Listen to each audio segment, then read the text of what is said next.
अभी तक यूएस और ईरान के बीच में जो भी बात होती है पाकिस्तान ही करवाता है और अभी भी वही करवा रहा है।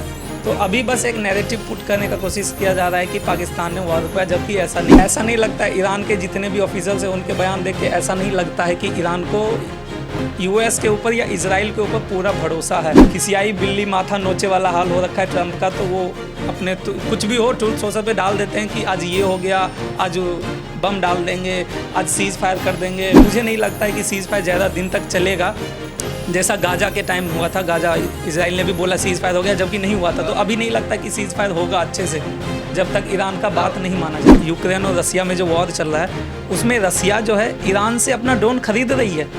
यूक्रेन में जो हमले रसिया कर रहे हैं उसमें ड्रोन ईरान का जा रहा है। माना कि यूएस के पास अच्छी खासी बजट है, अच्छी खासी है, बट अगर आप यूएस का इतिहास देखें तो वर्ल्ड वॉर 2 के बाद से यूएस ने जहाँ भी जिस देश में भी जाके अटैक किया आज तक जीता है कभी। नमस्ते, मैं शमी, सौगन टीवी में स्वागत है आपका। देखिए, सभी भारतीयों के लिए एक खुशी का और सबसे बड़ी खुशखबरी इस वक्त मैं आपको सुनाने जा रहा हूं। अब तक आपने भी ज़रूर ये खबरें सुनी होगी कि सीज फायर हो चुका है। ईरान, इजराइल और यूनाइटेड स्टेट्स अमेरिका के बीच जो इतने दिनों से, लगभग 40 दिनों से जो युद्ध चल रहा था, वो अब रुक गया है। अमेरिका ने खुले तौर पर यह ऐलान किया कि सीज फायर कर रहे हैं। लेकिन दुख की घड़ी इसमें यह सामने आया कि पाकिस्तान ने इसमें बीच में टांग अड़ाई और पाकिस्तान की वजह से इस युद्ध में पूर्ण विराम लगा।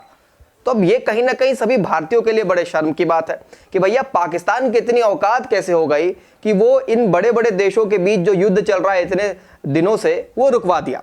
तो इसी विषय पर खास जानकारी लेने के हमारे साथ एक साथी मौजूद है जो इस वक्त मास्टर्स कर रहे हैं आईएमसी में। उनसे बातचीत करेंगे, जुड़ेंगे, जानेंगे, समझने की कोशिश करेंगे कि अब सिलेंडर हम लोगों को मिलेगा कि नहीं मिलेगा। जो इतनी लंबी लंबी लाइनें लगती थी, लोग परेशान हो रहे थे धूप में, तो क्या मुद्दा है, क्या माजरा है, समझने की कोशिश करेंगे कि पाकिस्तान ने आखिर क्यों।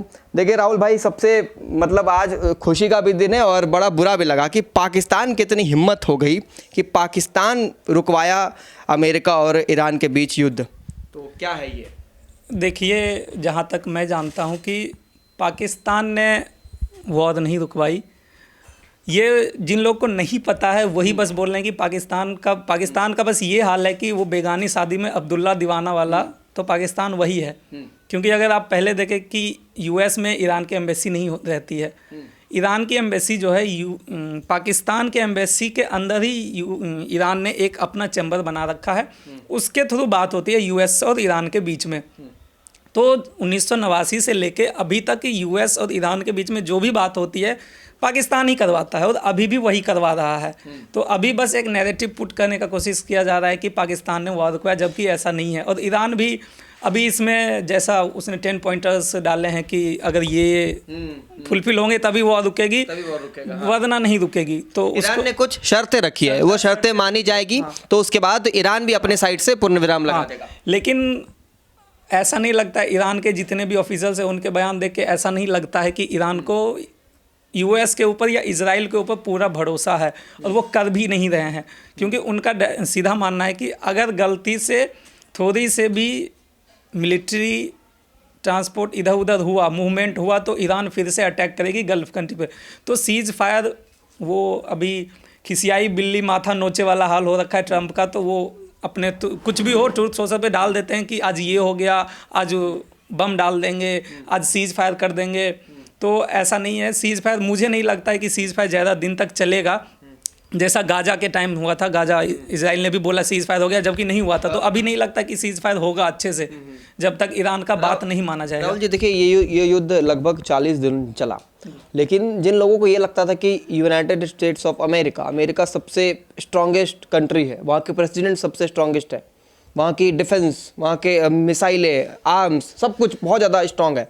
लेकिन ईरान का अगर हम देखें, जो जिस तरीके से युद्ध में ईरान डट कर खड़ा रहा, इजराइल जैसे देश के साथ लड़ा, तो ईरान भी कम नहीं है। ईरान में बहुत दम कम है, ईरान में बहुत ज़्यादा। आपको यकीन नहीं होगा, अभी यूक्रेन और रसिया में जो वॉर चल रहा है उसमें रसिया जो है ईरान से अपना ड्रोन खरीद रही है।